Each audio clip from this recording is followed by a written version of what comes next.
I'm a size queen. I like it big. So I was like, this is good.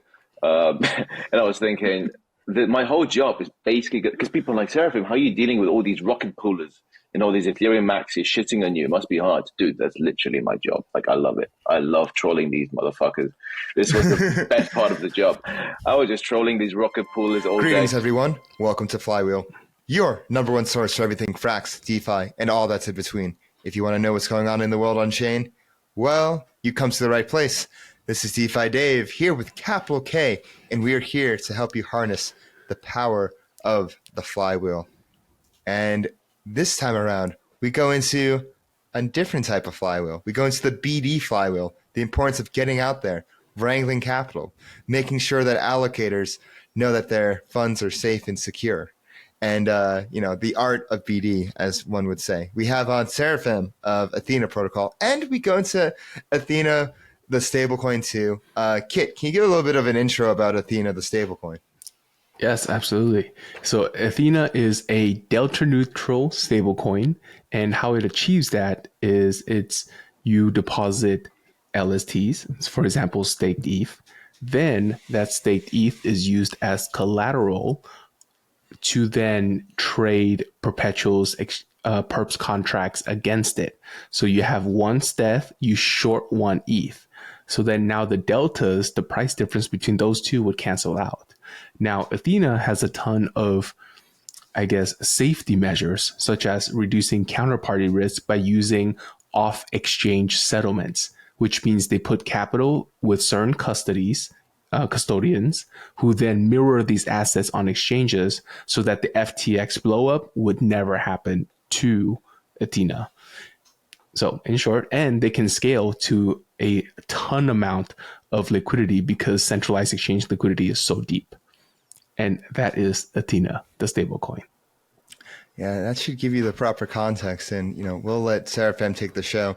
We also go into this episode, the importance of incentives and incentives versus ideology. We go into the art of BD. Is it overrated? Is it underrated? What it takes to be good at BD.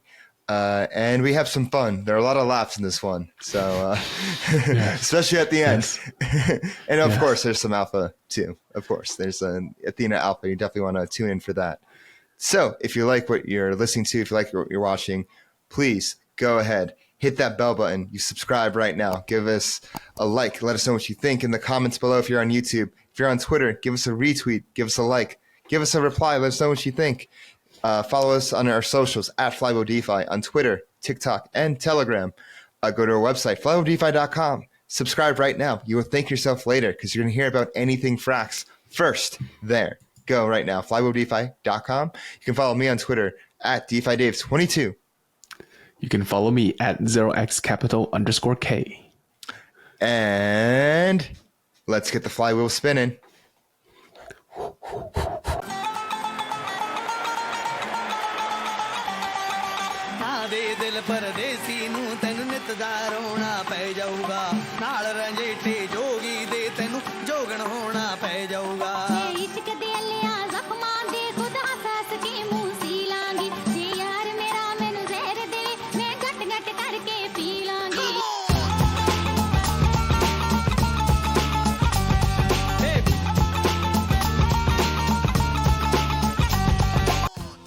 Do you hold ETH but don't know what to do with it? Want to earn those juicy liquid staking derivative yields but don't know where to start? Well, Frax ETH is there for you. Frax ETH is Frax's native LSD solution, allowing you to earn boosted yields in multiple ways on your ETH. If you want to get started, go to app.frax.finance and turn your ETH into Frax ETH today. All right, everyone. Welcome back to Flywheel. I'm your host, DeFi Dave, here as always with capital K. And this time around, we have on the BD legend himself. He's the head of growth. He's like, he looks behind. No, I'm talking about you, Seraphim. No. He's the head of growth at Ethena. We have Seraphim on. And Seraphim, you've been in crypto for a short amount of time, but I feel like you've had quite the illustrious career so far. Yeah, if you mean getting hacked and it's been quite a ride. Yeah, I've been in crypto now. It's not that short anymore. I think it's been like 3 years now. Yeah. And I've seen a bunch of shit. I've been involved in kind of everything for some reason. I just end up being involved in every single crazy shit that's going on in the space. You're at Euler during the hack. You're at Lido. Now you're at Ethena. I'm sure I'm missing a thing here and there. Before we get started, I wanted to ask you. You had that poll out. What should DeFi Dave ask you? And I just want to ask you, like, how do you get those 6-pack abs? How do you get so chiseled? Can you reveal us your secrets? Yes. What's the regiment? Yeah, what's the regiment? I sold my soul to the devil. That's it. He lets me do whatever. But to be fair, to be honest, like, there's no shortcut. It's like, they always say 80% diet. It's actually true. Like, I just don't drink. I don't drink. That's the biggest thing. Yeah, people don't believe me. I don't do any drugs at all. Like, I don't eat processed foods at all. Just once a week, a cheat meal. So it's like a fucking monk lifestyle kind of thing. Monk mode. Yeah, it's full monk mode. I've been doing this for 3 years, completely sober, and it's worked. It's working wonders, but you have to be like completely on it. It's not. What do you do if you ever feel like I feel like having like another cheat meal, like I feel like having a drink, or you just don't have those cravings anymore? I don't. If you really like do it once a week, you always know it's coming in a couple of days' time. You're going to have your share, and it's going to be fine. When it comes to drugs and booze, it's just like you have to think about death a lot. You're like, if I'm going to embark on this path, it's going to lead me straight to the coffin. So I'm like, I don't want the coffin. I want life, So that's the shortcut I have in my head. Yeah. Seraphim has transcended earthly desires. Yeah. That's right. Yes. He is practicing discipline, a true stoic master. Yeah. That's right. Yes. Yeah. But, before we get into story time, because I'm sure you have plenty of them, can we get a little bit of your background? How did you get into crypto? What were you doing before crypto? Go ahead. Yeah, I was doing something worse than like terrorism and money laundering called TradFi. I used to trade emerging market. Yeah, I traded like emerging market currencies and swaps at an investment bank. And I really hated it. It was kind of boring. And then I just started trading from home during COVID. And I was like, I'm making more money off of this shit rather than the actual job. And I just quit it and I just started trading and airdropping, all that bullshit. And eventually I was like, let's like check out what this technology is actually about beyond just trading and stuff. I got in touch with, I think it was Paradigm. I just pinged them. I was like, yo, do you have any like jobs? And they're like, well, we've got this kind of a bunch of cool companies we're working with. Here's one. You want to chat with them? That was Euler in the early days. It was like 3 people company back then. And I just joined. I just started helping out with growth. We went to $330 million and then back to zero. But while I was there, it was kind of fun. I remember when I first met you out in London with Patricia back in the summer of 2022. And I think you might have just gotten started with Euler. You were a few months in, and you're talking about how you worked in TradFi before and everything. And I remember like very distinctly, like us going out and you not drinking and you just like talking. And I remember Patricia was in between things, and it was a very interesting time. Yeah, I love Patricia. She's like, I'm not doing any alcohol, but then she pops 3 fucking mushrooms and like and a bunch of whatever the fuck. She gets stoned to the gills. Like, I don't do any alcohol, I don't do anything. Yeah.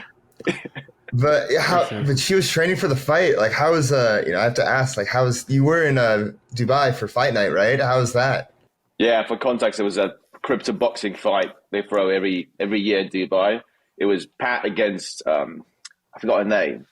But they're both crazy Chinese chicks, basically. That's the gist of it. And like they walk in, and like Pat's the usual. There's anime music. She's dancing. She doesn't look too serious. The other girl, she's really serious. You can see she's trained, everything. But then something happened to Pat. She became like this Mike Tyson kind of motherfucker. She just went crazy, man. She became an animal. Poor girl. She became a fucking animal.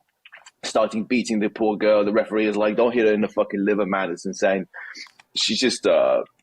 I mean, both were great by all means, but something woke up in Pat that nobody expected. She just beat that poor girl to a pulp, man. It was fucking incredible. And we made good money off of that, because you could bet. It was good. How did 2023 Crypto Fight Night compare to 2022? Because I was there in 2022, and it was right after. It was literally like FTX just happened. Everybody was just like, "Oh fuck." Dude, it was like 2 days after FTX. So you walk in, and half of these people lost all their money in that fucking FTX scam, and it was miserable. People were fighting for their lives, literally. Now they had no money, so they were probably betting on themselves, hoping that's the way they make it. It was absolutely sad, but it was still really fun. There was lots of blood. It was more blood than this year. It was like fucking blood everywhere. But it was the atmosphere was definitely not there. People were like, "This is not cool. We lost too much money." Yeah, I'll never forget landing in Dubai, and I was going to my hotel in the Uber and seeing the ads on the highway, literally FTX ads on the highway. Yeah. And it was just ridiculous. I remember that Kit, to give you some context, when I took off, like it was, like Binance and FTX came to a deal. Beefing. And then when I landed in Dubai, it was Binance backed out. And then everybody knew it was completely over at that point, and everybody was just shook for the next, however some odd days and weeks and whatnot. It was insane. Oh. Yeah. The and then I think the thing I remember the most was like we were walking on the beach in Marina. It's me, I think Pat, a Russian friend of mine, a couple of people, and we're just fucking sad because everybody lost money. And we're just in silence walking on the beach. And then there's this train with kids, you know what I mean? Like that little train, and they're playing this song, "If you really something, clap your hands." And we just start bursting out laughing hysterically. Like it was this moment where we were like, "Fuck, man, it's crazy. We lost so much money." Oh, it was sad, but we're cool now. I'm gonna use this opportunity to go to another subject to transition. Speaking of losing money, the $200 million Euler hack.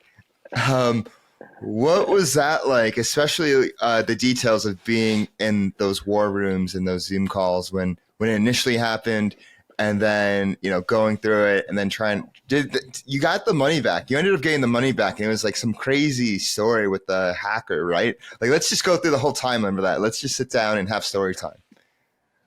See, that's the funny thing, because the FTX thing happened when I was in Dubai. This thing happened when I was in Dubai too. And ever since, I'm like, I'm not sure if I should go to that fucking place anymore. I'm really wondering. There's just something about the sand, I went again for this boxing night, and CZ almost went to jail when I went. I was like, there's something about me going to this place. You should probably short sell whatever I'm involved in whenever I'm in Dubai. But like, it was like, I think it was the day after the DPEG and before the USDC DPEG. And I remember I was feeling very smart because I converted half of my USDC into Tether just in case. I was like, I avoided all the risks. This is cool. And then Monday, I'm walking around Dubai in the mall, and you get the most dreaded message you could ever get. Like a friend of mine's like, "Hey, you might want to have a look at this." And he sends me a tweet from like a security firm, which says, "Euler, you might want to have a look at this." And I'm like, shit. Yeah, I hate when Twitter accounts do that for clout. They're just like, hey, so-and-so, you just want to have a look at this and that. And it's, you can go into a whole discussion. That's a real problem. Like during live hacks, you have auditors and people on Twitter tweet things for clout, like vulnerabilities for clout. I don't know if that happened with Euler, but that's definitely been in the story. Oh, that happened with Euler? Let's continue with the story. Yeah, I mean, like I look at the UI. So there was $330 million. I think 200 of it was like just me fucking my work, like just bringing money in, fucking convincing people this is a good idea. And then I'm like, oh, why is it 60? Must be a UI bug or something. And then it just dawns on you, it ain't a fucking UI bug. They took the money's fucking gone. It's gone. And I was like, it's crazy. Like Trayvon James. You lost your money. Actually, your money's gone. That meme. Yeah. Dude, it's like, I feel like the first thing you feel, because there's people have hacks all the time. It's normal. People lose $3 million here, 5 million there, and that's kind of fine. But when you lose $200 million, it's a different fucking story, all right? Like it's just nothing. It's just incomparable shit, okay? And like the first thing I'm thinking is probably North Koreans, because they do this stuff on such a scale. And the first moment is like, fuck it, I'm going to go to North Korea. I'm going to beat that fucking fat guy. I'm going to find that money and bring it back. You just feel like cool. And like, we're going to sort this out. it's just later it's just later it kicks in, like the money's not coming back. This is not looking good. Like if it's North Koreans, it's fucking poof, it's fucking gone. And so what's going on with your team and everything? So what happened was, it was fucking devastating. It was not cool. And then it was not cool. I think it was not cool. I thought it was we thought it was North Koreans initially, and then we find out it's some fucking Argentinian kid. Guess what? It's not like North Koreans. It's like, so the guy texts us, "Hey, I'm going to return the money back if something." And it was a ridiculous request, and we were like, doesn't seem like a North Korean would do that. He would just stake the money and that's it.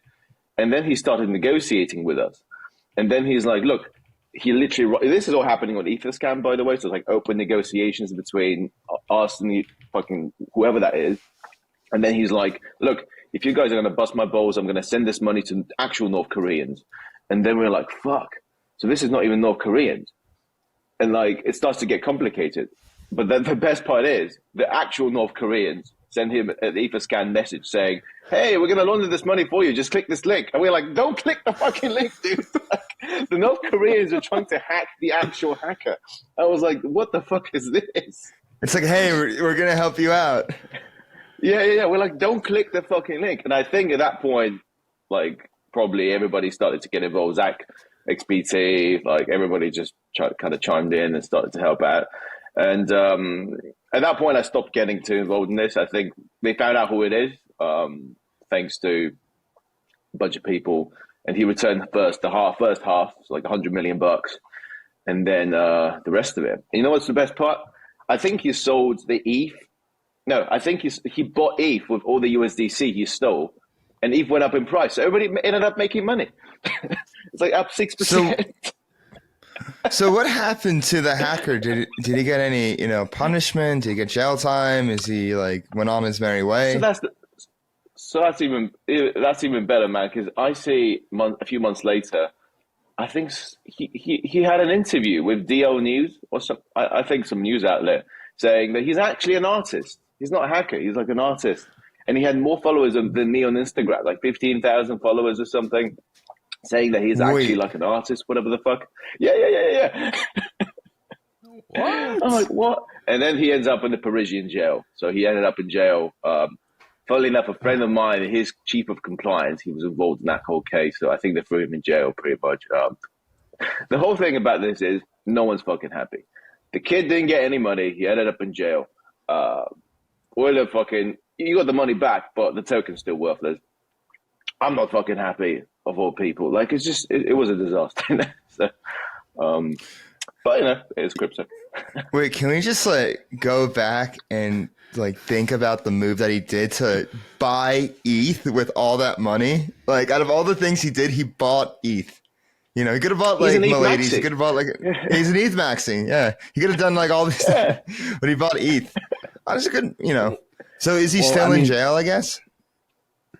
I have no idea at this point. It probably is or something. Yeah. When I was in you kind of have to. in July, when I was in ECC in July, I was hoping we could visit him. It would be really funny because he was in jail in Paris at the time. But we were like, hey, dude, remember me, you fucking piece of shit. Yeah. But, we didn't find him. And then after Euler, I believe you went to go work at Lido as their head of growth, right? Yeah, it was like I called myself DeFi expansionist because it's a DAO. It's not supposed to be centralized and all that. DeFi expansion. So when you joined Lido, go ahead. No, I wanted to be like an on-chain conquistador. They were like, DeFi expansionist will do, okay? Like, it's fine. You can't say conquistador. But yeah, when you joined Lido, was Lido still super dominant? Was the whole 33% conversation happening, or did that conversation start after you joined? No, that conversation was going on for some time. I'm a size queen. I like it big, so I was like, this is good. And I was thinking that my whole job is basically good because people are like, Seraphim, how are you dealing with all these rocket poolers and all these Ethereum maxis shitting on you. It must be hard. Dude, that's literally my job. Like, I love it. I love trolling these motherfuckers. This was the best part of the job. I was just trolling these rocket poolers all day. The thing is, I don't actually mean rocket poolers who work in rocket pool. Like, Darren and all these guys are fucking cool dudes. It's those 18-year-old trolls who got $200 worth of ETH in their wallet. They're like, so decentralization. These are the best people to troll. I had so much fun. So, yeah, that's mostly what I did at Lido, and a couple of deals here and there. But, yeah, it's funny because at the Frax side of things, when SFrax ETH was really having its come up and its massive growth, we had a ton of rocket pool haters and trolls and crying about it as well. And so we felt the same type of heat. I actually specifically remember Sam going into the Rocket Pool Discord to diligently and politely answer people's questions and pushback. He was there, and he had like a very nice den. Yeah, went to the den, and then came out. So like it's kind of like the enemy of my enemy. Yeah, go ahead. I was on a podcast with Sam, and he said something brilliant. It was brilliant because people were asking him, "So are you guys going to commit to? Are we all going to commit to the self-limiting thing?" And asking him, and he's like, "Guys, you like Rocket Pool said we're going to self-limit at like 13%, whatever." He's like, "Guys, you guys are nowhere near 33%. Like it's so easy for you to say this shit. Like I can commit any day to 33%. I'm nowhere fucking near it. Like what difference does it make?" So that was just so funny. Yeah. And this really brings up an important point between ideology and incentives. And I'm just curious, what are your thoughts on this? Because at the end of the day, incentives were everything around us. And people can talk their ideology all they want, but people are still going to go to the highest yield or where they feel most comfortable or wherever is the most lindy and safe. So, what are your thoughts on that? Yeah, I understand the ideology part really well. I get crypto is a rebellion. I totally understand it. The reason I'm in crypto is not just because it's fun and giggles and get hacked every day. It's because it's actually rebellion. But we have to be relevant. If you take DeFi at the moment and you excluded everything that is remotely centralized, what can you actually do with that? You can send ETH, you can maybe send Bitcoin, and maybe swap it on Uniswap because Uniswap's completely immutable. What else can you fucking do? You can do nothing. That's just the reality of it. So as long as we do what we can do and build actual businesses with revenues, that's the goal. You have to build a business at the end of the day. This is not charity. We have to make a living.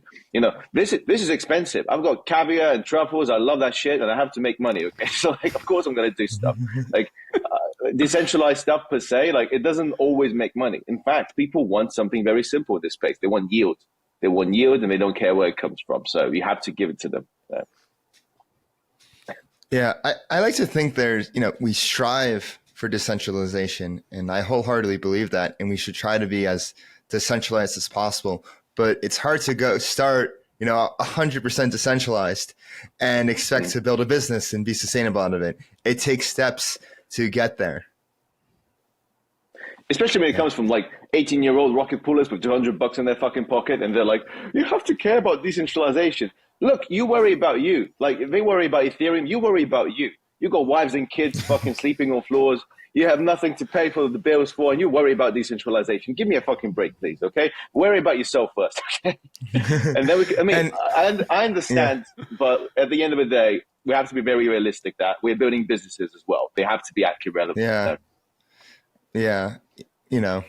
I agree with you wholeheartedly. You mentioned the Lido DAO. You were a DeFi expansionist in the Lido DAO.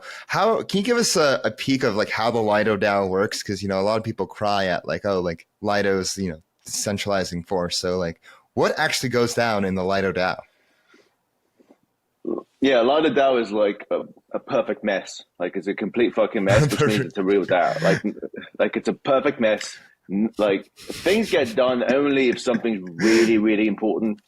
You can but there's committees. It's like a communist party at this point. There's many committees, and you have to negotiate with everybody. Everybody's got their own agenda. I would spend 50% of my time actually dealing with convincing people in the DAO to do something rather than actual work, which is, I guess, testament that it's a DAO. It's kind of decentralized because every other DAO in the space, you could actually be like, yeah, it's DAO, but let's just push the fucking vote, right?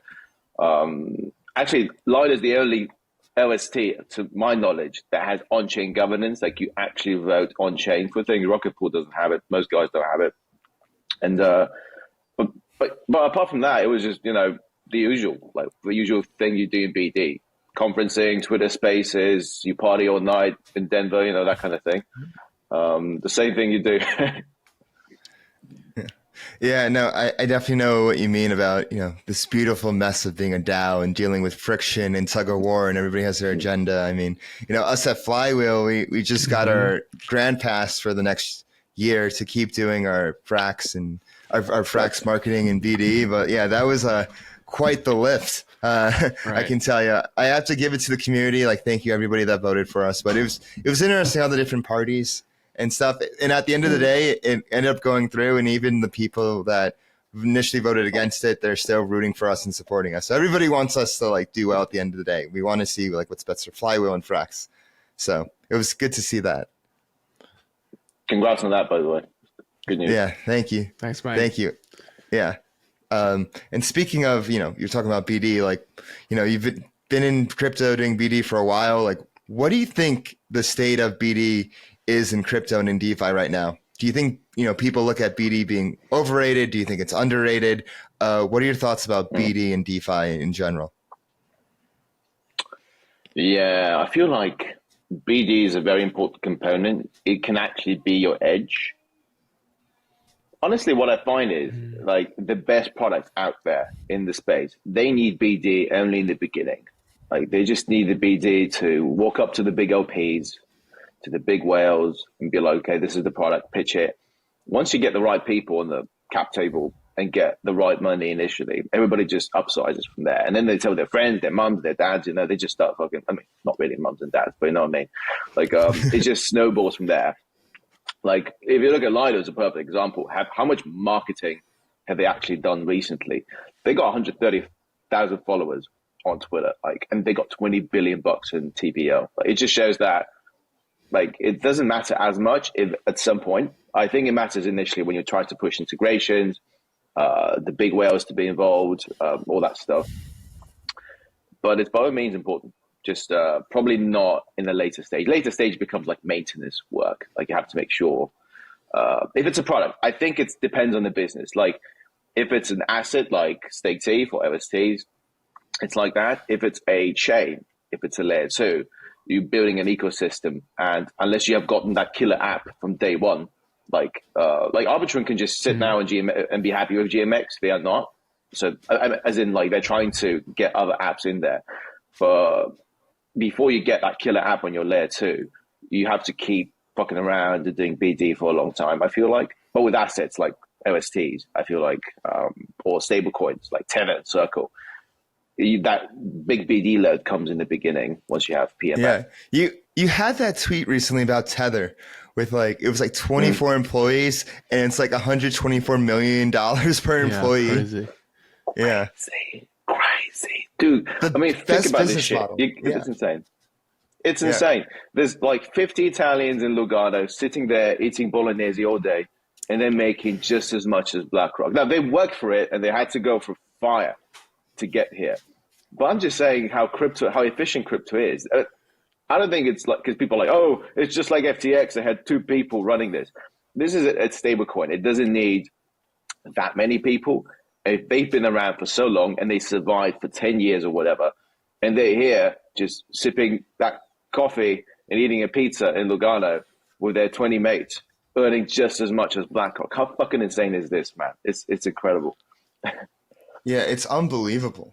Yeah, you're right. It shows how efficient crypto is. And it makes me wonder about, future projects and future protocols that we're seeing. Even, Frax, I think you can count employees on both hands. You really don't need that many people. And then the results that it yields, no pun intended, it's just, unfathomable. I wonder what that means for the future of work, to be honest. Yeah, what I often see with the best protocols, at least while they grow, they don't have a lot of people. You don't need a lot of people. You need 2, 3 smart contract developers that are really good at what they do. 1 or 2 BD people, probably a white guy, and a Chinese lady, and you cover the entire fucking globe, and you can do whatever you want. I swear fucking God. I swear to God, if there's like a company, you know what the most bullish sign is? You know what the most bullish sign is in a company? If there's a Chinese lady co-founder. I know money's being made. I don't need to even know what the business is about. Money's being made left and right, and it's going to work fine. But yeah, you don't need much to get this thing off the ground. No. Kia loved it. Yeah. And yeah, speaking of BD, I agree with you. Like, you probably just need one or two BD people to be really effective. I remember at my time when I was at Gelato, I was the first growth person, and I was like the only growth person. And I remember we were going up against Chainlink, and Chainlink just announced like their automation, Chainlink functions, and we're just like, oh shit. But I just knew, it's like, all right, just kind of like put our heels in the ground, just like go out, just relentlessly BD and Discord and Telegram and meet people at conferences and stuff. And, and at the end of the day, the best products win. I gotta say, I'm proud of, go ahead. I think also the problem is most BD people are not actual like users of crypto. They don't really get the product that well because they're not using it. Like if you are attracting TVL into your protocol, you understand these people because you do the same shit. You farm airdrops, you invest, you do all that stuff. You speak in the same language. They see that this guy understands. A lot of BD people, they just think it's a job like in Web2 where you do tech sales. But this ain't tech sales. This ain't Web2. You have to be one of the people actually doing this shit, posting shit on Twitter, being part of a community to actually get BD done, right? Otherwise, how are they going to trust you? You have no fucking idea, right? Yeah, let's go into that more. What are the key differences between Web2 BD and crypto DeFi BD? I think Web2 BD people are just very depressed people. Like they're just very sad. That's pretty much the gist of it. We are having lots of fun. We don't live in our mother's basements no more. Hey, mom. we're kind of cool, It's funny whenever I have the cherry blossom background, that's when I'm back home and I'm like, oh yep, back at the parents' house. It's bear market. yeah. But I think genuinely, like, there's an idea that if you are BDing in crypto, you're part of the community. You're not just BD. You're investing in shit. You're farming airdrops. You're posting shit on Twitter. This is literally, crypto is your life. You don't go back home, you don't put a hat on in a case, you come back home and hug your kids. This doesn't happen. You're doing this 24/7. This is your life. These crypto people are your friends or your mates. And it's in your veins kind of thing. And Web2 are like, I'm going to put the hat on and come back after 5, I hug my kids at the end of the day. Like, it doesn't work this way. There's no taking off the hat. The hat stays on. No, the hat stays on, exactly. The hat stays on. Yeah, it's a lifestyle. It's funny. Yeah, go ahead, Kit. Good. No, I was just going to say. There you go. Yeah, put the hat on. There you go. Yes. I was going to say, can we go deeper? Oh, the full getup. Oh, that's how you definitely. We're going deeper. We're gonna go deeper. We're gonna go deeper, that's how folks. You say this again? To 20 billion TVL, baby. You need the hat and the glasses. Can you say this again? To get to 20 billion. We're gonna go deeper. We're going deeper. Deeper. We're going deeper. That's right. We're going deeper.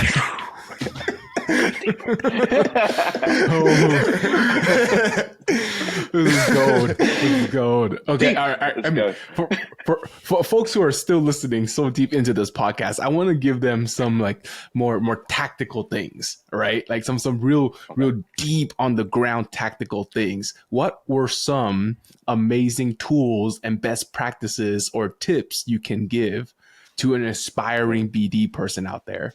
Or someone who is, looking to get that next level for their project and their product? Yeah, I feel like when you're BDing, you're also kind of investing. You're investing your time into a project the same way guys invest their money and capital into a project, right? So you have to look for stuff that is primed to grow. It just needs a bit of your help. So think of it like activist BD. You think of yourself like Paul Singer, where he comes in and buys Argentina, everybody freaks out.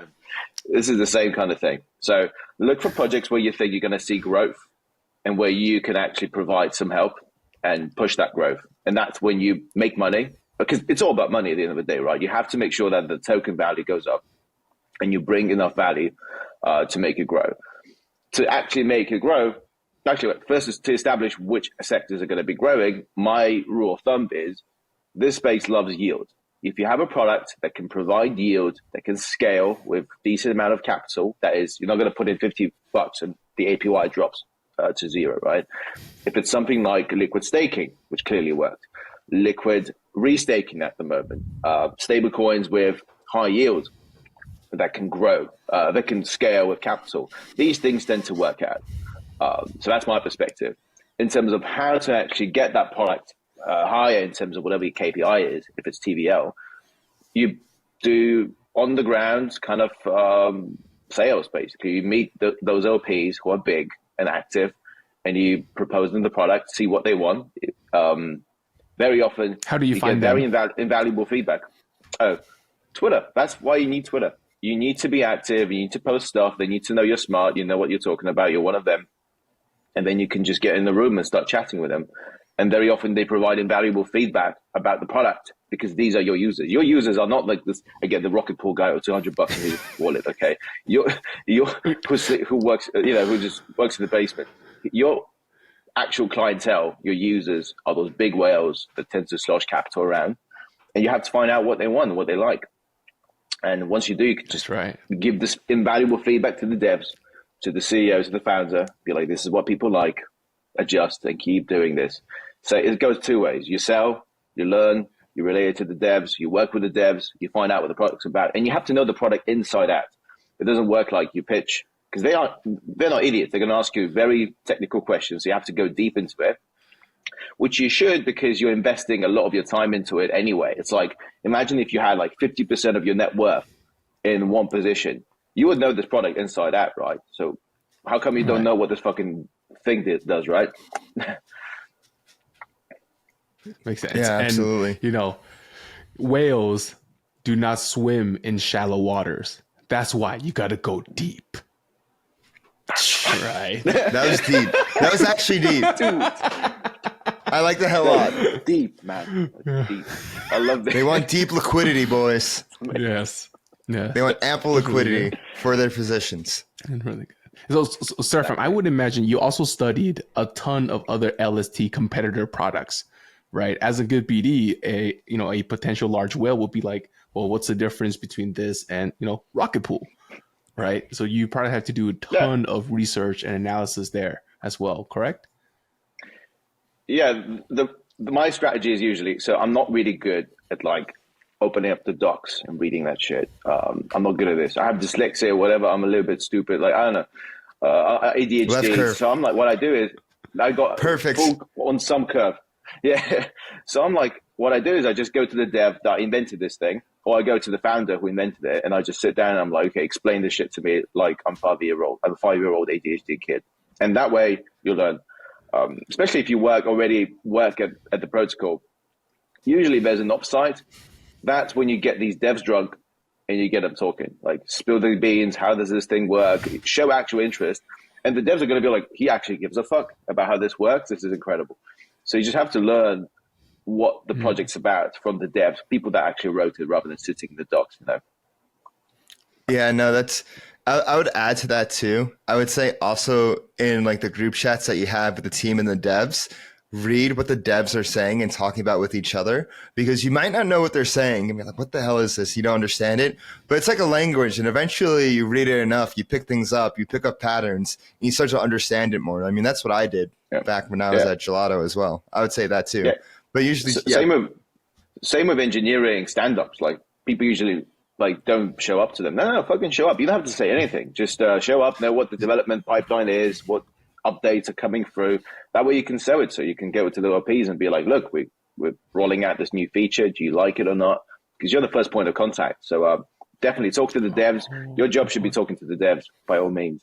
Yeah, the unconscious mind is very powerful, and just being in the room, listening to engineers talk their language, it might go over your conscious mind's head, but best believe that you're absorbing all that information. And it's just good to be around. No, I'm dead serious. If you even have stuff playing in the background, like you're going to pick it up. It's going to it's going to find a way to surface back to your conscious mind. It's either unconscious or subconscious. I always get those confused.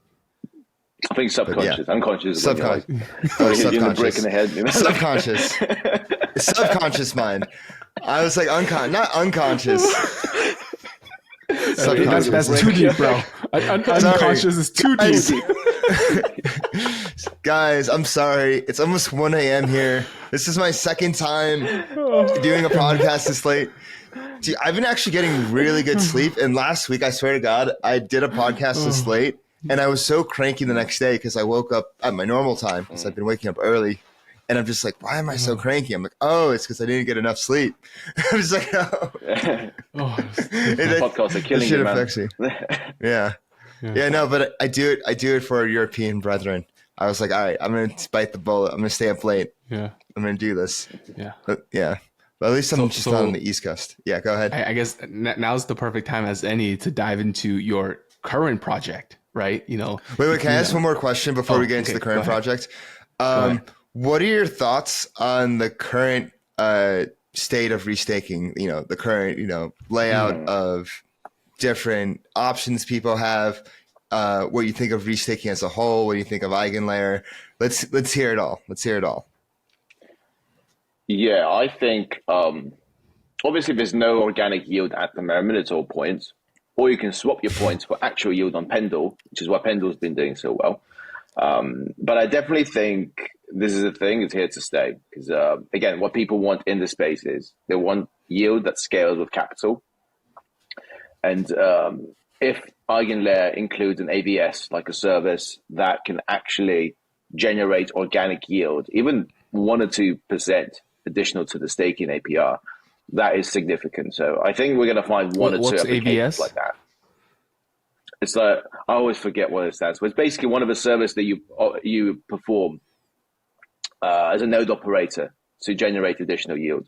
So like, the same way like staking is one service that people do, but with restaking can be anything. You stake on Ethereum, and at the same time, one of the services you perform is data availability, or you do you underwrite bridging, for example.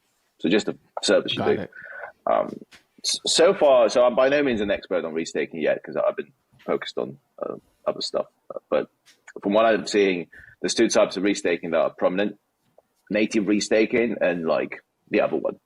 Native restaking is where you actually commit Ethereum to the you actually validate Ethereum. It's actually used for that, and then you build an LRT around it, and that's what EtherFi is doing. And then the rest of the guys just place the capital into EigenLayer smart contracts, and it's like a pool of capital. It's not necessarily used to actually validate Ethereum per se, and that's where you have those caps. So there's a cap on how much EigenLayer holds. There's no cap on native restaking, because native restaking you could just plug in your Ethereum into the validate the blockchain and simply point the thing to the EigenPod. So that's the way I understand it. I think in the end, actually the EigenLayer cap is going to be lifted on the 5th of Feb, so it's going to be fucking insane. We're going to see lots of interest there. So yeah. Mm-hmm. Yeah, it's exciting stuff. But yeah, Kit, let's go into Ethena.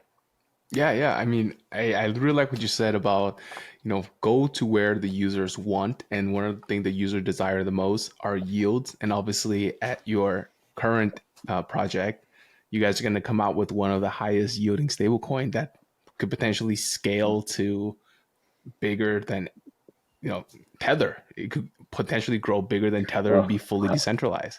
So, let's hear it.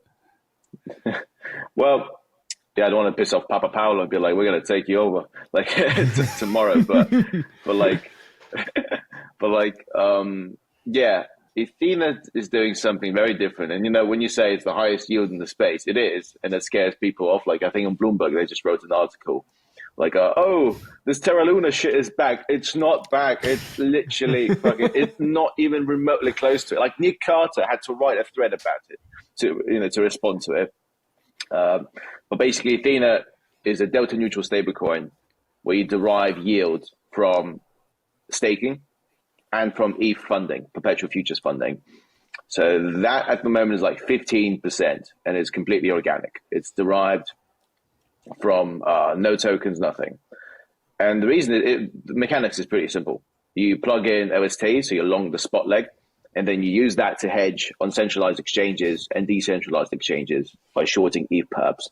And that way, like if the spot leg goes up, Like you have a counterbalancing movement on the perp side. If the spot rate goes down, you earn money on the perp, and it all nets out to be the same dollar 1-to-1.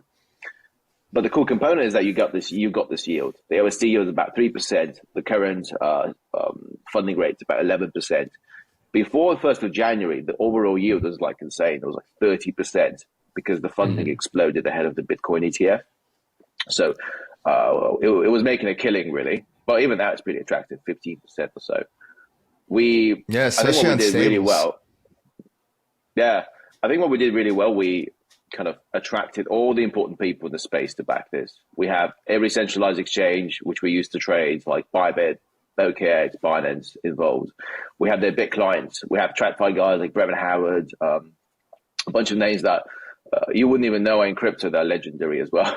And while having all that DeFi user base, like whales and prominent people in the space as well. Kobe is involved as an angel too. So we're trying to line up pretty much the entire space to create this product. And we got Sam from Frax as well. And we're doing stuff together on that front as well, with Curve and other things. I think, fuck yeah, we're going to Frax still, like it's happening. So I'm really excited about how this is going to play out. Yeah. Yeah, I remember I just listened to a podcast with Arthur Hayes, and he was talking about Ethena, and he said, there's Tether, there's USDC, but like Ethena, that can be like our stablecoin. It's like something a bit different than like something that Tether and USDC is doing. Yeah, the whole idea came from Arthur Hayes to begin with. So he wrote that blog post about taking Bitcoin and shorting Bitcoin futures. I remember. And we created a variation of that because on Bitcoin you don't have intrinsic yield like OSTs have. And number two, what we did is we actually put money into institutional custody. Like we don't send margin to the centralized exchanges in case that exchange blows up. It's actually kept in the same infrastructure that hedge funds in the space use, where if the exchange blows up, the money is still in that custody. Yep. So it's we mitigated risks that way. But yeah, the idea is basically that we're not backed by TradFi. There's no treasury bonds involved. It's just crypto assets and crypto trading venues. And that's like the idea that it's our stablecoin. We don't need to share things with TradFi. Yeah. And could you explain the OES system a bit? Yeah, so OES is off-exchange settlement. It's basically where you don't need to have margin on the exchange itself to trade on it. So if you look at solutions like Copper or Kobo or Cephu, you can place funds into those custody solutions, OES/custody solutions, and delegate funds to the centralized exchanges. Make believe they're there when they're not actually there. That's done because we had agreements with all the exchanges and the custody solutions to do it. So yeah, if the exchange blows up, the money is still basically in the custody. So it's like custodial, quote unquote. Yeah, we're not by no means trying to make it sound like we're doing a liquidity fork. Like it's not 100% decentralized or anything. The money is in institutional custody. It's not in smart contracts, which doesn't give me PTSD from the Euler hack, thank fuck. So I'm learning from my mistakes. Yeah, but what it does is it prevents the risk of a centralized exchange blowing up. And the cool thing is that settlements between exchanges and the custody solution happens every few hours. So if there's P&L that is owed to us, that goes into custody and then to us. And if we owe the centralized exchange P&L or funding, it goes to them every few hours or so. So it's a pretty cool setup.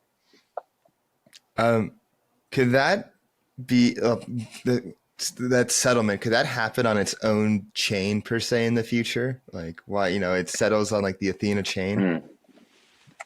Oh yeah, Ethena roll. Yeah.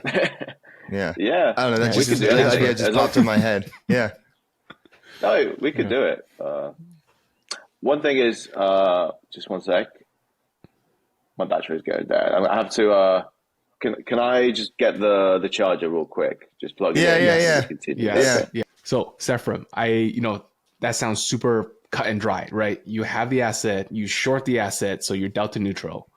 But obviously, there are a ton of underlying risks to all of these. Could you share with me, like, for example, what happens when the funding rate goes negative? Because it's not always positive, right? Well, what happens then? What are some mitigations around that? Yeah, so there's a bunch of risks involved. First one, okay, yeah, funding is a risk that basically when the funding goes negative and it goes even more negative than the staking rate, that it starts to eat into your collateral, right? The way we mitigate this is quite simple. We're announcing an insurance fund, like in a few days, pretty much. It's a part of a new VC round. Okay. But basically, yeah, when the funding goes negative, it starts to eat into the insurance fund before it actually goes to the stablecoin holders. That's number one.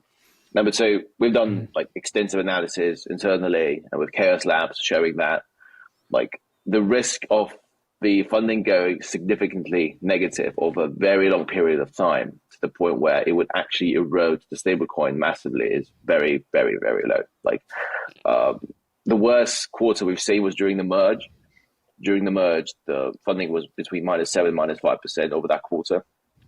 So, and then after that, it starts to normalize pretty much. It's very hard for funding to stay negative for a very long time. So worst case, if we eat into the insurance fund and it goes down, it just starts to slowly bleed out rather than actually like be a problem. Like there's no like Terra Luna situation where we print governance tokens to backstop anything. It's just like the erosion of collateral. And the best part is in that case, we can just close the trades. We can just close the shorts, sell the OSTs, keep it in tether, and think of different ways of doing this. So I'm not really concerned with funding, to be fair. The other risk is like the centralized exchange blowing up. We mitigate this with custody, but it's still not like completely non-existent, right? It's just like if the centralized exchange blows up and they owe us P&L from, let's say, Ethereum going down, they owe us P&L because we're shorting. Yeah, that what if they blow up between the settlement hours? You know, the way we mitigate this, we trade on many exchanges at the same time. We have an off-chain engine built by prop traders, basically guys that used to do this for a living in TradFi, to manage exposures across different exchanges, close positions quickly if we need to open them somewhere else. But even then, like because of custody, the risk of the funds blowing up is like pretty limited anyway.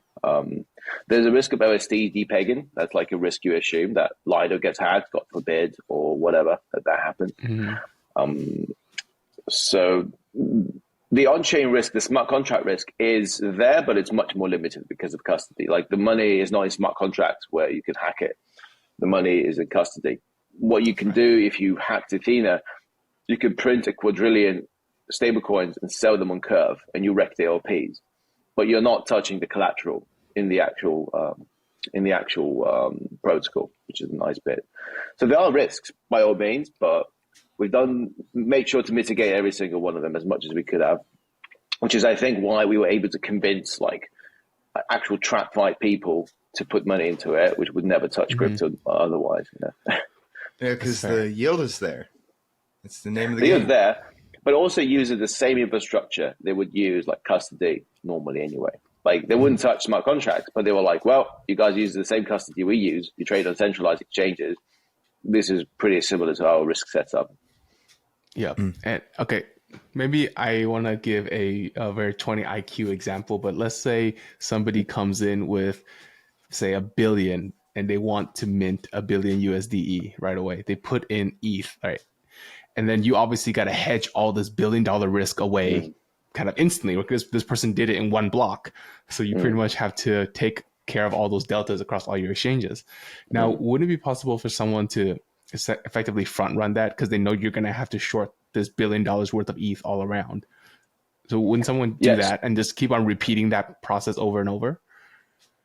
Yeah, so the best part is like we're pretty controlled around who mints, who redeems. First, you have to be whitelisted. It's kind of like Tether, where only market makers of choice can basically mint and redeem. Gotcha. And second is we have a lot of discretion around when we execute. We can take on $1 billion worth of Tether or USDC, and we take our time to break that up, to actually sell it into ETH, stake it, and then delegate collateral and sell.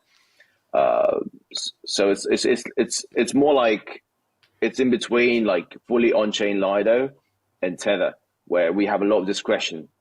Yeah. Like again, the nice thing about discretion is that the funds are not with us; they're in custody. But in terms of execution, we're pretty like we can optimize a lot for good execution and not just throw in $1 billion straight away.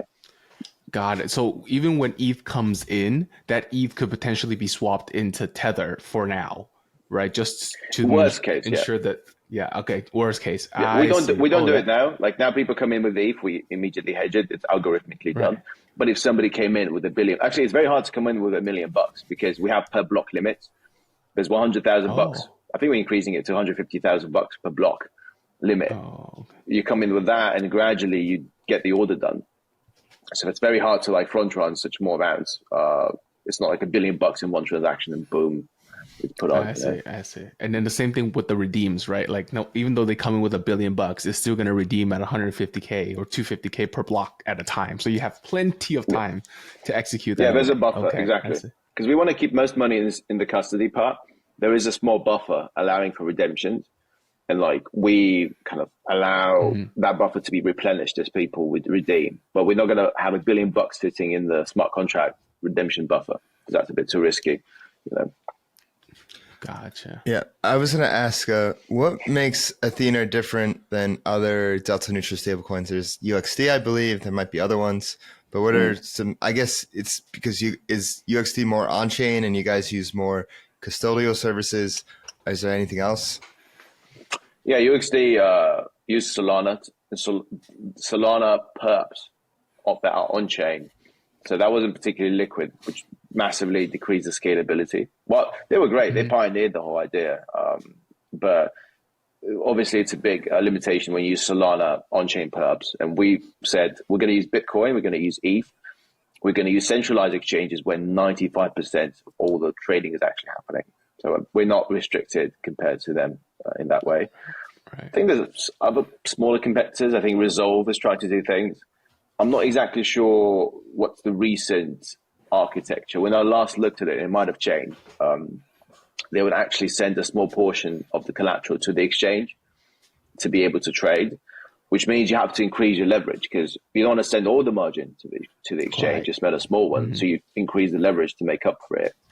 And we don't have that leverage because we just keep the money in custody. We delegate the entire thing and the leverage can be literally 1-to-1. So, yeah, so I don't think we really have large competitors in the space, you know, like how like Tether competes with Circle. Like we don't have that. I think we're pretty much the biggest so far. And we're already at like 130 million bucks. I think we're going to get to 200 by next week. Yeah, tremendous growth. Wow. Congrats on that. Yeah. Yeah, and I was going to ask, you know, you mentioned Frax earlier, you know, and I've seen the founder. What's the founder of Athena's name? A guy. I've seen Guy pop up in the Frax Telegram, and so I know they're working together. Can you shine some light on how Frax and Ethena are working together in curve pools and other ways? Yeah, my curve pool's a easy peasy one. Like OPing on curve may or may not have points involved from Ethena. I don't know. Oh, wait, is Ethena going to launch on Fraxtal? Is Ethena going to launch on Fraxtal? Is that possible? Maybe yes, maybe not. This is live BD in action. Yeah. This is BD in action right here. You know, you got to get those fractal points. I'm pretty sure we're going to go to Fractal. Like this is a no-brainer. So question is when. So that's going to happen. Immediate thing is we're going to incentivize Frax liquidity on curve with points and all that stuff. So if you have Frax, you've got Ethena lying around. No fucking brainer, pretty much. No brainer, guys. No brainer. Yeah, no, it's perfect. It's just so, you know, the cost of capital could not be lower. I feel like, you know, this question got to come up and ask, like, you know, the BD legend yourself. What is the BD strategy for Ethena? What is the go to market? How did you get that first 100 million already? I think Guy's handsome. I've got abs. We just throw truffles around, and and just see what sticks. And that's why. But apart from that, which obviously works, it was just really understanding what the LPs want. Like, you want your money in custody? Do you want centralized exchanges rather than decentralized exchanges? And again, people want yield. Like, we show you 15% organic, they lose their minds. And very often that's a trade that they've been putting on for years now. This is the same trade they've been doing privately or from their fund. But now you get this, and you get points and some incentives for being early on. So it just sounds like a pretty good setup, you know. And once you bring in like enough of the big guys from TradFi who are like really rigorous around their compliance, people are like, okay, if he's doing it, what fucking excuse do I have, you know? So like, you got to get the smart, the big guys with lots of constraints in, and once you get them in, you can get the other guys in too. Yeah, can you go into more about these Ethena points you mentioned? What can people do to get Ethena points? What, did I say points? Oh shit! I guess I have to talk about that. Like basically, we're gonna have a shard campaign, which we're gonna announce soon. You heard it here first. Yeah, literally. And you're gonna get points for specific actions. The first one is the obvious one. We're gonna incentivize DEX liquidity for USDE, the stablecoin. It's a classic OP. Get points for that. But we're going to do a bunch of campaigns. I can't talk about too much about what we're going to do, but there's going to be lots of stuff coming potentially with synthetics, with some layer 2s that integrate us into the bridge. Synthetics we're going to integrate. That's not a secret. We're going to integrate synthetics as a perp venue as well. So go into more DeFi route. But there may be points involved for that stuff. And integrations across lending protocols as well may or may not have points involved. So big, wide-ranging campaign starting very soon. Literally like maybe a couple of days from now, we'll say. Oh, gotcha. Okay. So by the time this comes out, you know, we're probably going to hear about this. Yeah. Wow. Yeah. All right. And, you know, we talked about Frax before. I want to get, you know, this is the Frax podcast. So I want to get your thoughts on Frax. What do you think of Frax? Like as an observer, as someone that went from TradFi into DeFi, what are your thoughts and analysis on Frax? I always like Frax. So you guys are very practical. You never did this fucking LST self-limiting bullshit. Sam's a very practical man, so I really like dealing with him. Always open to do like a deal, like do some points and incentives and stuff. So I definitely think the growth that Stake Frax had, no one expected that. And I was like, this is going to grow. Like, this is a no-brainer. It's going to grow, and it's grown. Like, how much is it now, actually? How much is Stake I think Frax? it's like over 700 million. Yeah, that's fucking incredible. Size. I think we will hope to eventually push like solutions like Stake Frax as collateral and exchanges, and you can use that maybe to short the EPERP and do that trade from Ethena. We just need to convince the centralized exchanges to do it, but very open to that.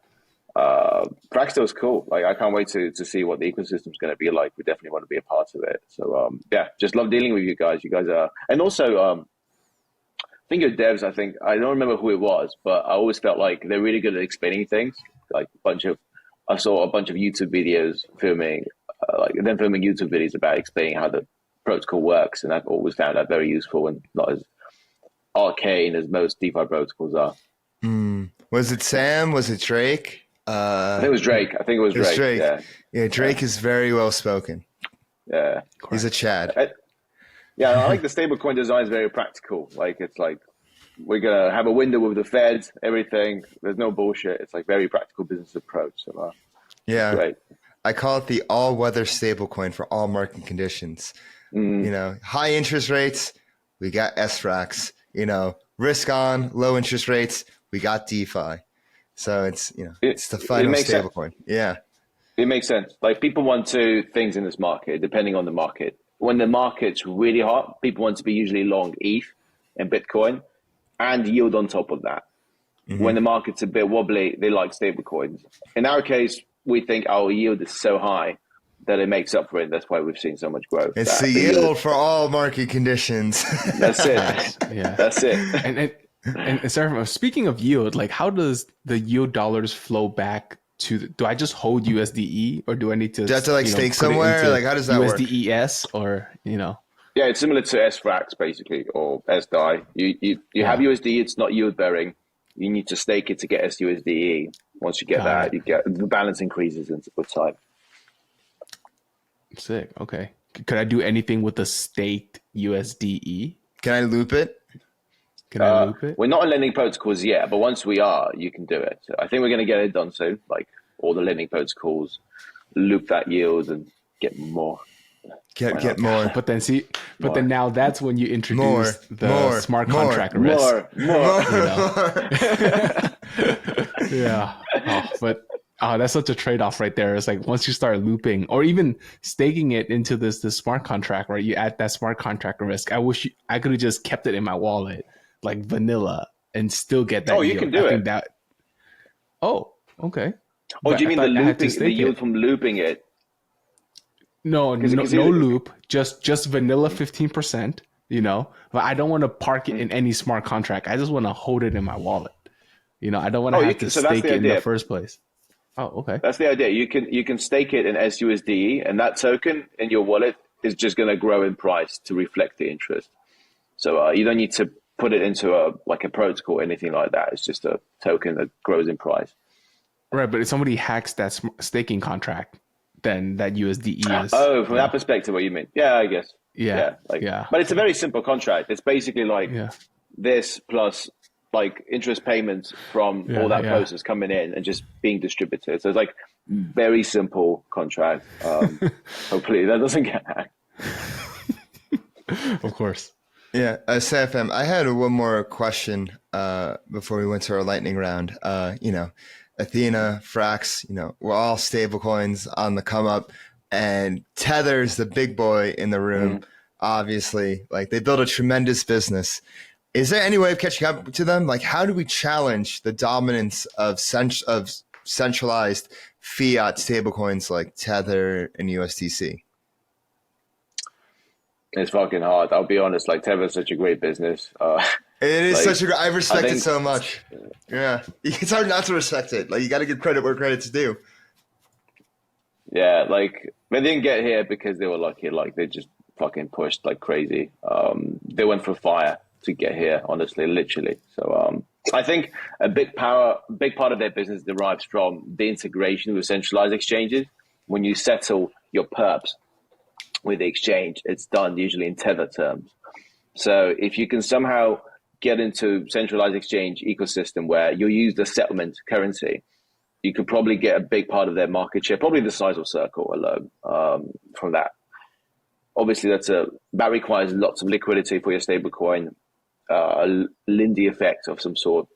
But they derive a lot of power from that centralized exchange integration. Like freaking Binance, tried to push their centralized stablecoins, and they couldn't. Regulatory whatnot, but it's hard. Like it's really hard to replace Tether, which they don't share profits with anyone. That's the crazy part. Like Circle has to pay Brian, but Tether pays nobody, and they just keep being there. So it's hard. Yeah, their network effect for years. I mean, they had a 3-4 year head start before Circle and I believe. It's just so strong, and they have Kit's favorite word, distribution. They have distribution. All these centralized exchanges. It's used around the world for for people that actually need it, not just for trading, but people like get paid. Yeah, you always hear Tether on Tron. It's a real thing. It's a real phenomenon, especially in places that need it in South America, Brazil with PIX. Yeah, dude. Okay, so I got to share this story, and I was talking with my buddy who's a huge watch dealer and watch trader, and I asked him this guy does hundreds of millions in revenue, so he moves with size, and I was asking him, I was like, does anybody pay in crypto? He's like, bro, huge, UAE, Asia, huge, more than Swift. And I was like, oh, really? More than Swift? And I was like, which blockchain? He's like, ERC, TRC. And I was like, TRC? And he's like, bro, huge. And I was like, oh my God, this is real. I could not believe people used USDT to settle real commerce. Dude, if you go to Dubai, all these Russians that moved to Dubai because of the war, they're settled in Tether. All that real estate purchases happening in Tether. A lot of other things are being settled in Tether in Dubai as well. But just genuinely in the world, lots of shit. It's kind of funny how Tron became a payment blockchain, which is the killer. That's the main use case. Yeah, exactly. You can't. Yeah. And at the going full circle to the beginning of our conversation about ideology versus incentives and practicality, Tron built in a way that was practical. Justin Sun, that he recognized this like one native's like, okay, exchanges need to have a cross settlement in one stablecoin. I'm going to be the Tether blockchain. And he was like, I'm going to do that. That's going to be the purpose of Tron. And he fucking knocked it out of the park with that. He really did. And like, he was able to like latch on to the rocket ship that was Tether and like increase Tron's network effect in ways that we haven't seen. And now Tron is like the payments blockchain for most of the developing world, and then some. Yeah, it's a powerful symbiotic relationship they built there. Like, it just shows how if you want to get business done, you have to be practical. You can't just sit there like pie in the sky and be like shitting on people. Yeah, self-limit. Yeah, tell fucking Tether to self-limit. It's gonna.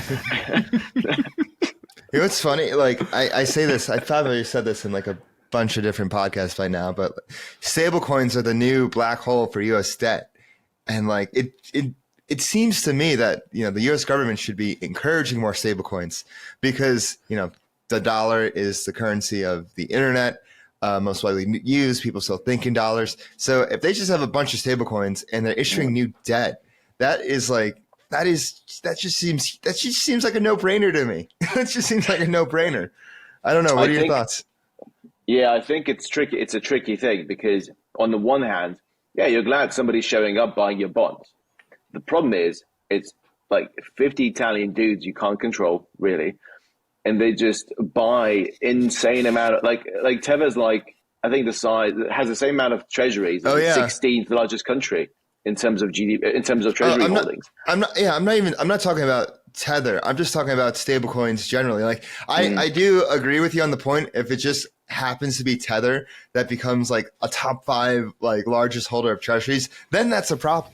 But if you have like a bunch of different stablecoins, maybe you have like a JP Morgan stablecoin, maybe you have like your local, like each bank like has their own stablecoin. Each, Starbucks has a fucking stablecoin in the future. Like anything can have a stablecoin, and they all, partially hold treasuries or something like that.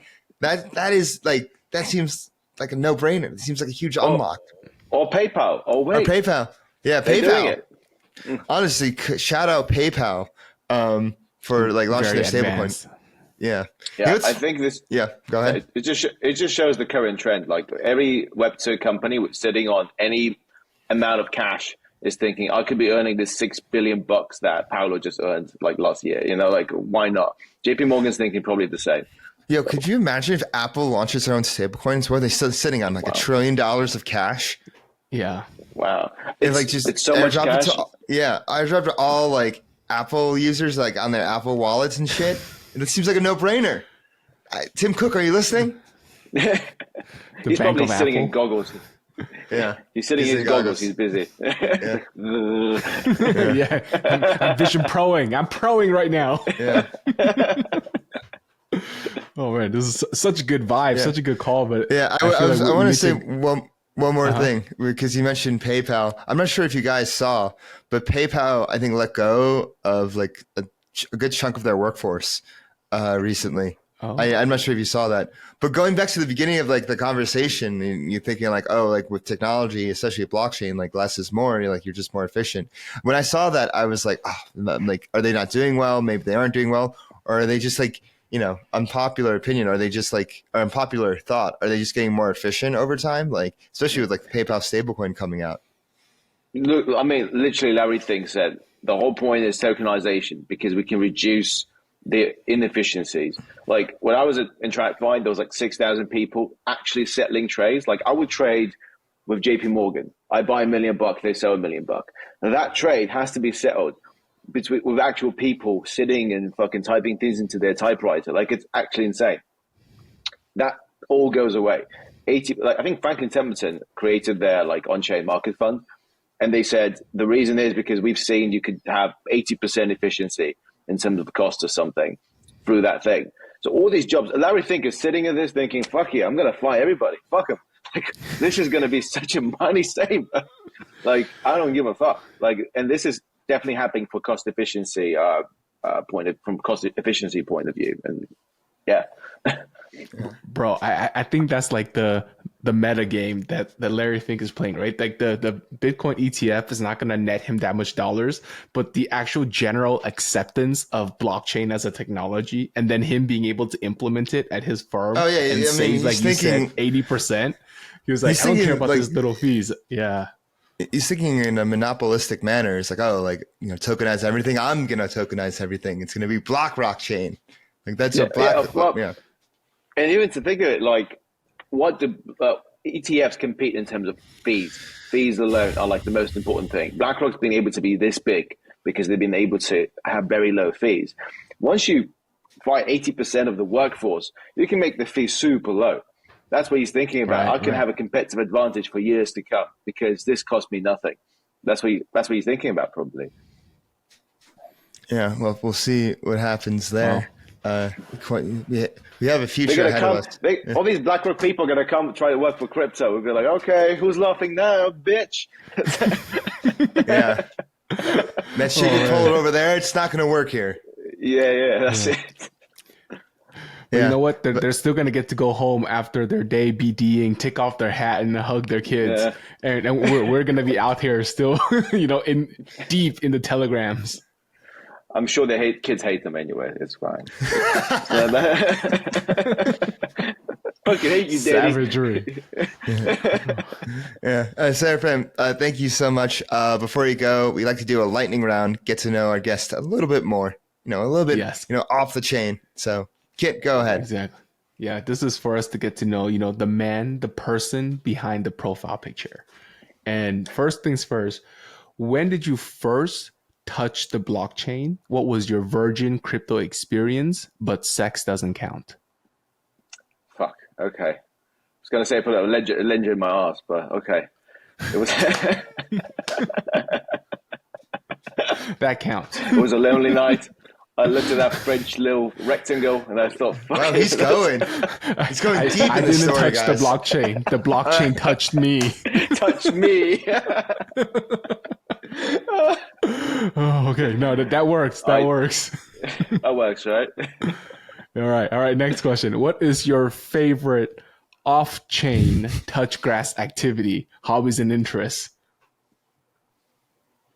I like calisthenics. Like, I like doing shit on bars. Yeah, like doing pull-ups and jumping up and down, that kind of shit. So I love having abs. It's great. I recommend.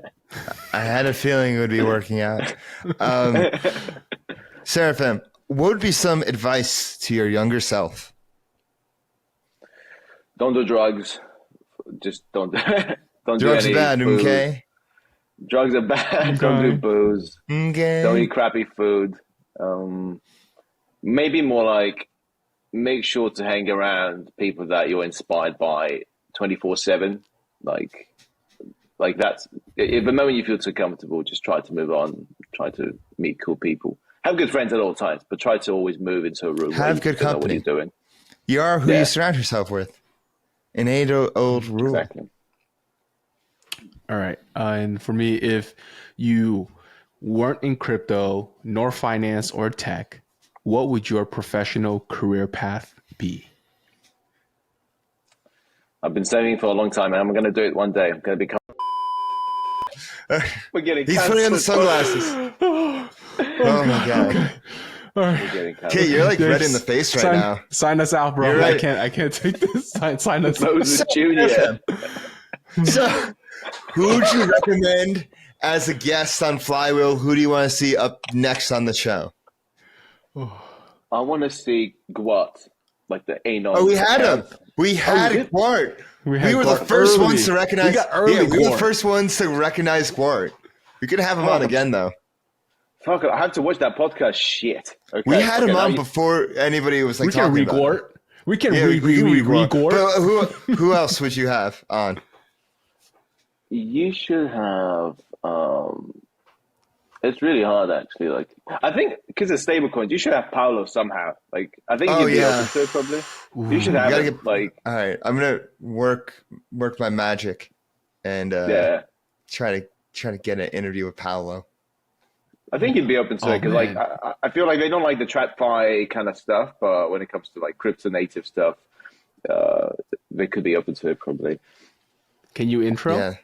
Okay, but there's no guarantee you accept or reply to me. You know? It's actually funny. I have a funny story with Paolo. It was so random. Like, so I had a guy. I think it was early years. There was a DeFi proposal and a DAO proposal of some sort, and I think I had to KYC some dude called Paolo. Right? It was a different Paolo. So I write in caps lock like, Paolo, have you done the KYC yet? And the Paolo replies like, dude, what are you talking about? I have no idea. Which KYC? I'm like, that KYC I told you about. And I realized, oh, fuck, that's Paolo from Tether. That's a different Paolo. But we started chatting and we became friends after that pretty much. So There you go. There you go. Oh, that's a great BD intro right there. That was not even BD. That was like just me fucking up. Just, where's the fucking KYC, man? It's like, what KYC? What? What KYC? Well, Seraphim, thank you so much for coming on.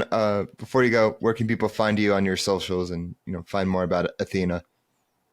Yeah, I'm on Twitter. If you don't care about your brain cells, just follow me. It's Macromate8.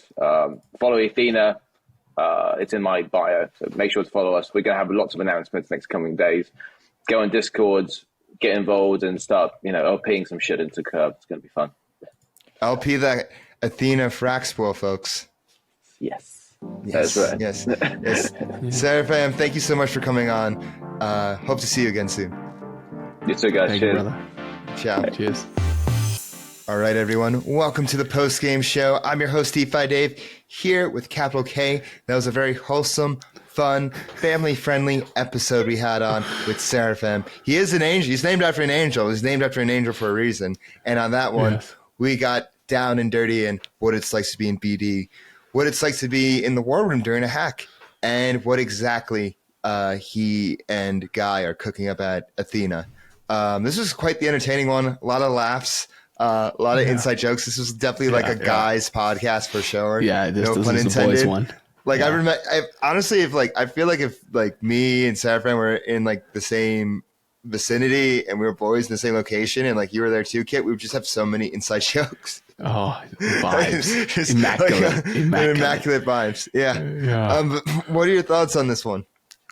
Oh man, BD has always been this thing that gets underwritten a lot in crypto, like a lot. And because everything is, devs are deified and everything is about the tech. But in reality, even if you have the greatest tech, you still need a lot of people to come spread the word about it and, seed that initial TVL liquidity. And I feel like Seraphim... See that initial attention. Yeah, exactly. And I feel like Seraphim does a great job being a banner, poster angel for BD and like what it could bring, right? He brought in, obviously he didn't bring in the full 20 billion for Lido, but he definitely contributed there. And you heard on the pod that he contributed 200 mil, or his efforts contributed 200 mil into the Eulers. Yeah, and that isn't chump change. That's hundreds of millions of dollars. Yeah. That's hard work. Like wrangling capital like that, ensuring allocators that, hey, like this is like where your money's going. Yeah. This is how to earn yield. This is how it works. This is how it's safe. The whole docket. Yep. And not to mention, this is kudos to you as well as like how you guys would sit in on dev calls to see what's going on like the technical development side, just for your own education, right? Yeah. That doesn't show up on the BD like job description, right?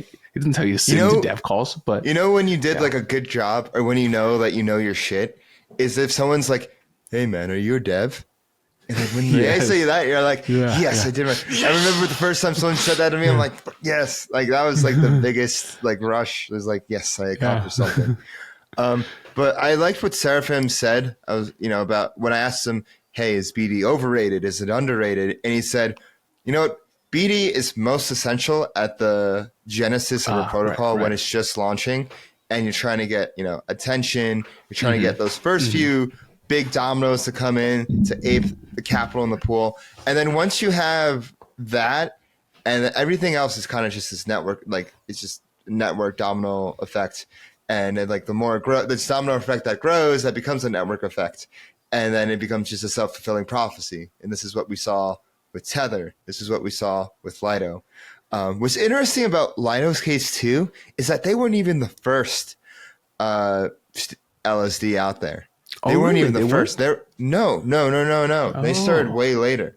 Rocket Pool was actually started way before, I think in like 2018, and there were other ones as well. I believe Lido launched right around the Beacon chain. I think they launched in like 2021-ish, or 2020.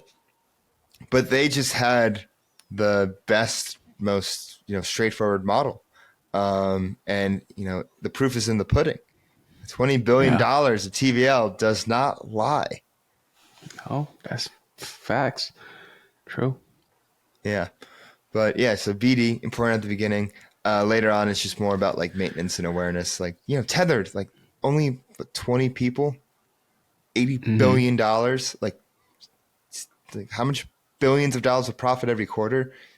Insane. Yeah, that's wild. Insane. That's wild. That's wild. I did this math once. If you were to take the TVL of all Frax related products, from Frax ETH to Frax Lend, and divide that by the number of devs, it's about like almost 200 mil TVL per head. It's pretty crazy, right? That's freaking nuts. Crazy. I mean, that's the power of crypto, is the efficiency of it. I mean, what I'm thinking of, like, in a scary way, like, what does that mean for jobs? If you can do like so much, if you can manage so much more capital with so little, what does that mean for jobs? And I just saw this video today with Sam Altman talking about him and his friends or CEO friends in a group chat, and he's like, when are we going to see the first one-man billion-dollar unicorn that utilizes AI agents to do his bidding for him, and that eventually, like one year, we're going to see $1 billion solo unicorn? Oh man, that's such an interesting topic. Think about that. What does that mean for everybody else on Earth? What does that mean for like everyone's jobs? Oh, like, what does it mean to work? My mind is so fucked up that I went right away to like, I wonder how would the VCs invest in that round, because all the capital normally goes to like spending on labor and heads, So I was like, like how would you raise money? Well, you wouldn't really need to raise that much money. Exactly. But then how would you get $1 billion valuation if you don't raise? You just exit? You just IPO'd at $1 billion as a one man? Now that is cool. If that person breaks, now that is super cool. Yeah, exactly. Yeah, that would be really cool. Maybe do it on a tokenized securities exchange. Right. Even more efficiency. Yeah, more efficiency. Yeah. Are there other parts of the episode that stuck out to you? I mean, I really nerd out on the product stuff, and I think this product is sweet.